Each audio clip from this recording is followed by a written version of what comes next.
नमस्ते बच्चों, एक बार फिर आपका स्वागत है आज के इस क्लास में। आज हम लेके आए हैं आपके लिए डबल वॉवेल साउंड वर्ड। इसमें एक साथ दो वॉवेल है, ई और ए। जब ई और ए दो वॉवेल एक साथ आए तो उसका उच्चारण क्या होता है? बड़ी ई का उच्चारण होता है। बड़ी ई कैसे होता है? ये इसको क्या कहते हैं? बड़ी ई कहते हैं। अगर ई और ए से पहले अगर कोई लेटर आ जाता है तो वहां बड़ी ई क्या करती है? वहां बड़ी ई मात्रा का काम करती है। इसका मात्रा ये है, दीर्घ ई इसको कहते हैं।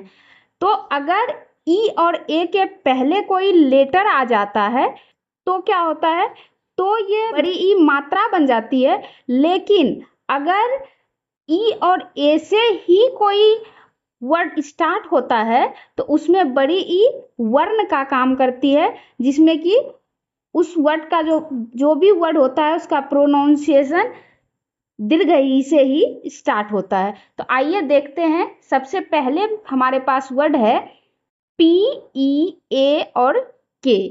तो पी के लिए हम लोग क्या लिखते हैं? पी के लिए लिखेंगे प। और ई और ए के लिए क्या मात्रा यूज करते हैं हम लोग? इसमें ई और ए से पहले पी है तो ई और ए अब क्या काम करेगा? मात्रा का काम करेगा। और मात्रा क्या होगा? दीर्घ ई। तो यहाँ दीर्घ ई की मात्रा लगाएंगे प में। और के लिए लिखते हैं क। ये हो गया पिक। पिक मतलब होता है चोटी।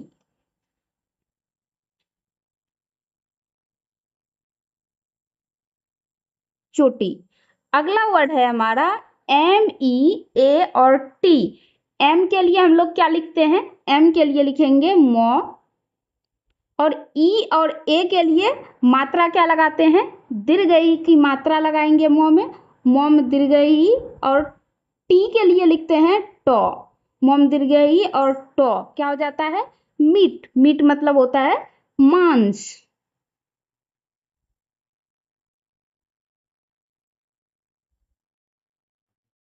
मांस। अगला वर्ड है हमारा एस, ई, ए और एल। एस के लिए क्या लिखते हैं हम लोग? एस को हिंदी में लिखते हैं सौ। और ई और ए के लिए मात्रा लगाएंगे दीर्घ ई का, स्वम दीर्घ ई। और एल के लिए लिखते हैं लॉ, स्वम दीर्घ ई और लॉ।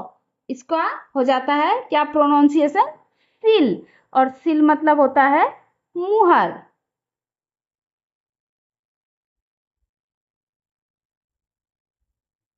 मुहर। अगला वर्ड है हमारा एम, ई, ए और एल। एम, ई, ए, एल में क्या हो जाएगा इसका प्रोनाउंसिएशन? एम के लिए लिखते हैं मो। और ई और ए के लिए लिखते हैं दीर्घ ई की मात्रा लगाएंगे मो में दीर्घ ई। और एल के लिए लिखेंगे लॉ। मिल। मिल मतलब होता है खाना या भोजन।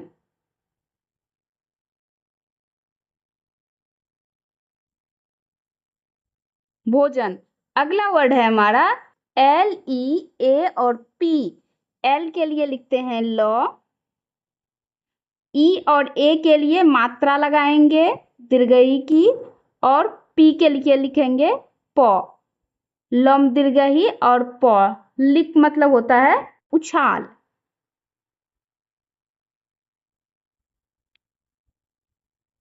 उछाल। अगला वर्ड है हमारा ई, ए, एस, टी। देखिए, इससे पहले हम बोले थे कि जब ई, ए के पहले कोई कॉन्सोनेंट आ जाता है तो हम लोग क्या लिखते हैं? ई, ए के पहले अगर कॉन्सोनेंट आ जाता है तो ई, ए किसका काम करता है? मात्रा का काम करता है। लेकिन अगर ई, ए से ही कोई वर्ड स्टार्ट होता है तो ई, ए क्या करता है काम? वहां वर्ण का काम करता है।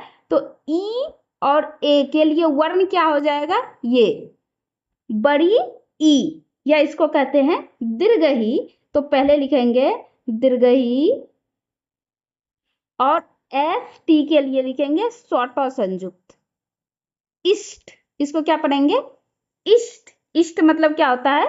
पूरब।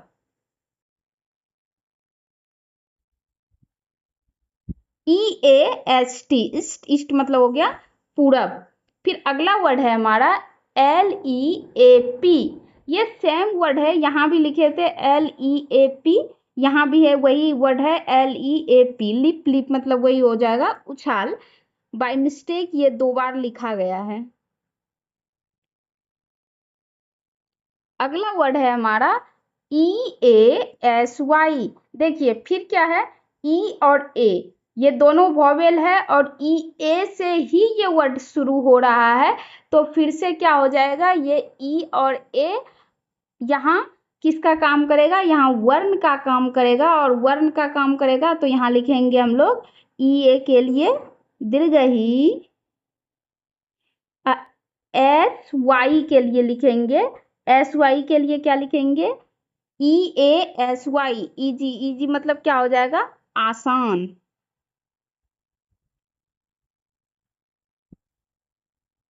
आसान। नेक्स्ट वर्ड है हमारा MEAN। M के लिए लिखते हैं हम लोग मौ। EN के लिए मात्रा लगाएंगे इस पे दीर्घई की, और N के लिए लिखते हैं नौ। मोम दीर्घई नौ। मीन, मीन मतलब होता है अर्थ।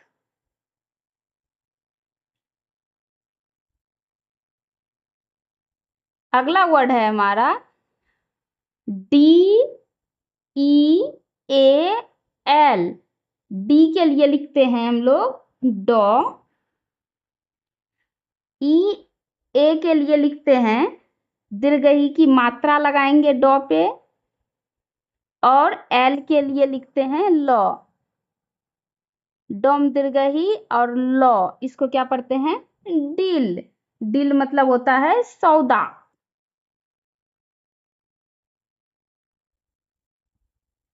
सौदा। नेक्स्ट वर्ड है हमारा READ। इसको क्या पढ़ेंगे, R के लिए सबसे पहले लिखेंगे रॉ। E और A के लिए मात्रा लगाएंगे दीर्घई की, और D के लिए लगाएंगे यहाँ डॉ। रोम दीर्घई और डॉ, इसको क्या पढ़ते हैं, रीड। रीड मतलब होता है पढ़ना।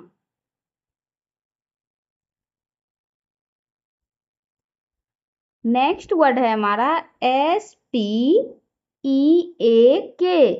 इसमें SP जो है तो ये क्या हो जाएगा, SP के लिए क्या लिखते हैं, आधा सौ और पूरा प। और EA के लिए लिखते हैं दीर्घई की मात्रा, और K के लिए लिखते हैं क। स्पीक मतलब होता है बोलना। नेक्स्ट वर्ड है हमारा TEAM। इसको क्या पढ़ेंगे, T के लिए लिखेंगे टॉ। EA के लिए मात्रा लगाएंगे दीर्घई की, और M के लिए लिखेंगे मौ। टॉम दीर्घई और मौ क्या हो जाएगा, टीम। टीम मतलब क्या होता है, टोली या समूह। नेक्स्ट वर्ड है हमारा BEA और T। बी के लिए क्या लिखेंगे बॉ। EA के लिए मात्रा लगाएंगे दीर्घई की, और T के लिए लिखेंगे टॉ। बॉम दीर्घई टॉ। बिट, बिट मतलब होता है पीटना।